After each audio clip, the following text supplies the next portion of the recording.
কাঁচা আমের টক ঝাল মিষ্টি আচার। এবছরে আর আচার তৈরি করব না, আজই শেষ। আম পেকে গেছে, এখন শুধু পাকা আম খাবো। তো শেষবারের মতো দেখে নিই, চলুন আজকের আচারটা।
5 ফোড়নের এই ভাজা মশলাটা আমি আগে থেকে গুঁড়ো করে রেখেছিলাম।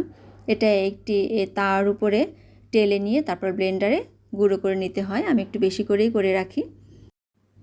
নামিয়ে নেওয়ার ঠিক আগের মুহূর্তে এই মশলাটা দিয়ে একটু নেড়েচেড়ে একটু ঢেকে দিয়ে রাখতে পারেন, না রাখলেও চলবে।